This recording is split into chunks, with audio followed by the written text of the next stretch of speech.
I just moved from a studio apartment to a one-bedroom apartment, and I realized I did not declutter as much as I thought I had. Either way, that is okay. We're gonna take today to get settled in, go get groceries, and later on I think my sister is going to come by and help me organize, which is super sweet because she did also help me move yesterday in 105-degree weather. My name is Anaya from Acquired Nonsense, and if you would like to join me, please feel free to organize something, to declutter a little area of yours that you've been putting off. If not, then just sit by and watch, because this is your life and you get to decide how to spend your time when you're watching videos. Let's get started. Also, please don't mind the hat. My hair is doing really wacky stuff today and I'm not in the mood to deal with it, so I'm just gonna throw on a hat and pretend we are a little boy. I think my goals for today are just to organize my closet, my bathroom, and my bedroom. From there, I don't really know. There's a lot to move around in terms of furniture, and I'm not really married to any ideas yet. That's where I'm hoping my sister can come in and she can give her take. Side note, I had to change out of my outfit because the t-shirt was rubbing against my burns on my back from the U-Haul, so there's that. So it's gonna be a relatively slow day, but the goal is just to get everything situated in a way that makes sense and reflects easy living, meaning I want it to be very easy to find things, I want it to be easy to do chores, and I kind of just want to make this place as practical as possible.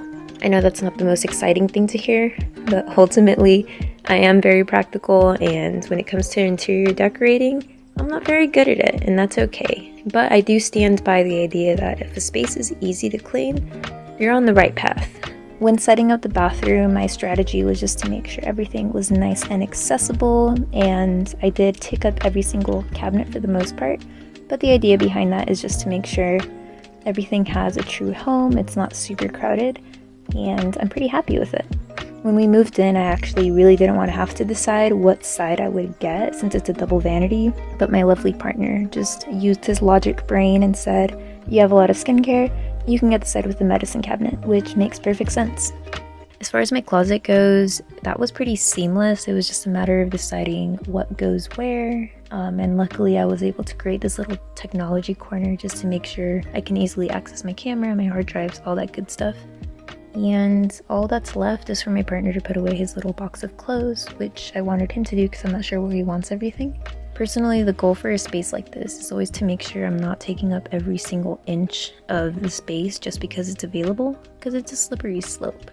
So you'll notice empty spots on these hangers, and honestly I'd like to see more empty spots on my side of the closet, but I just want to make sure I'm not consuming more things, buying more things just because I can store it somewhere. Instead, I just want to be happy with what I have, but I also know that more space means more cleaning, but honestly, there's pros and cons to everything, and in this case I have a more peaceful apartment with good storage. If it takes a little bit more cleaning, that's fine with me. As for my pup, she's acclimating okay.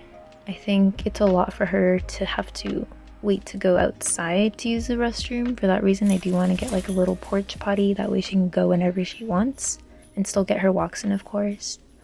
But aside from that, I did have to wake up last night after she started barking randomly, but after that she was okay. It's just a new space for her, it's a lot to adapt to. But I'm just trying to create as many comfy corners for her as possible. She's what I consider to be an introverted dog, where she likes to say hi to you, she likes to love on you, but as soon as she's done and needs her own space or to do her own activities, she's going to be very clear about that and just kind of go hide in a little hovel. So I want to make sure those comfy corners are available, of course. Alright, just checking in. I was able to get a decent amount of things done, bathroom and closet, but I'm going to go get groceries now, which means we're saying goodbye to Dandy for the first time in this apartment, and I'm hoping she'll do okay. She's a very independent dog, but she can be a little clingy sometimes, but I'm just gonna put my faith in her. Hopefully she'll be okay. We'll be right back, okay?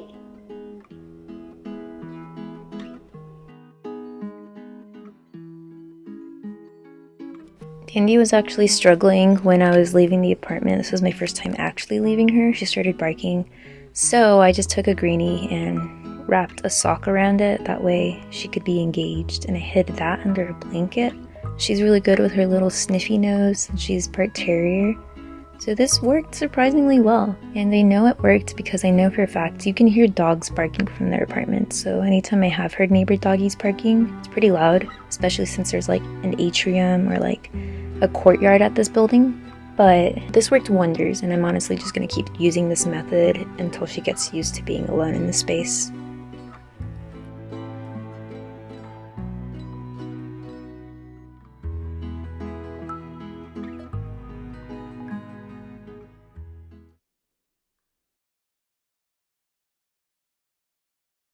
I'm checking in at my old apartment now. I just need to drop off keys, but I wanted to come into the unit just to make sure everything is properly cleaned. My darling sisters and partner came back after the move yesterday, and we just cleaned out the whole entire place, which is a lot of work. Even though it's only 500 square feet, it was a lot of work. But everything looks good. We are officially out of this joint, and since I don't live here anymore, I did want to show, this place actually had like a little dirt patio, which was really nice if you have a dog. And it also had like outdoor storage. Over here, there's a closet. But we are done living here, onto better things and onto a place without bugs. This place had bugs. It was pretty gross. Fun fact, all my other neighbors right near me are also moving. I think we all kind of just had the same issues with the place, but on to better things. We are bidding goodbye to this place, and that's it.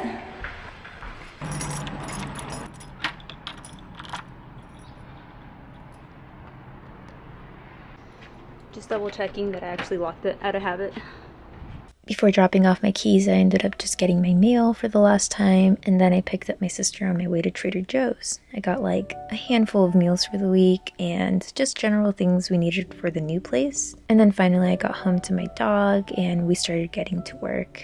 So as far as the kitchen goes, it was just a matter of taking everything out of the boxes and laying them out on the counter. This also meant it just opened up the space because suddenly we could see everything, and I just wanted to do that, take care of the heart of the home. That way my partner could just come home, put everything away in the way that works for him and his little chef skills. But that definitely took a lot longer than I thought it would. I'm pretty happy with how things have turned out. Later on, I'll be tackling the living room, but honestly, that's just a matter of deciding where to put the bookcase, where to put the server. But it should be pretty easy. Honestly, all we have in there are like crafting supplies, books, and board games. We don't own a TV. Instead, we just kind of bust out our little laptop whenever we want to watch something. I do prefer it that way. That way when people do visit me, instead of just sitting down and watching TV, we can actually like talk to each other or do activities. But I think this is going to be it for today. I'm pretty tired. It's been 2 nights of not really sleeping and 2 days of just a lot of hard work. For now, I just want to try to take care of other moving related things, also get a nice workout in before the concert. So, I'm super excited. Doors don't open until 10 a.m, which sounds exhausting. The plan is just to nap beforehand. This is my first time taking my partner to an EDM event. I'm just super excited to show him what the production level is like, because if you've been to an EDM event, you know for a fact the production level is phenomenal. And after going to something like that, it's really hard to enjoy like your typical rock or indie concert, classical music. Maybe not, I love classical music. But my point is, it's such a different experience. These are outfits for tonight. I'm just trying to be really, really comfy, and I was trying to get him a little bit more out there with makeup. I didn't get too much footage, but this was honestly one of the most fun concerts I've been to in terms of it not being an actual like rave event. But the drive back was complete torture. I was so tired. We got home at around 4 a.m. because doors were at 10 p.m. We got there around 11:30. And the main artist did not start until 12:15, so it was pretty exhausting, but I had a lot of fun. Lots of blisters though, lots of toe blisters. That's gonna be it for me for today. Thank you so much for watching, and go enjoy your life.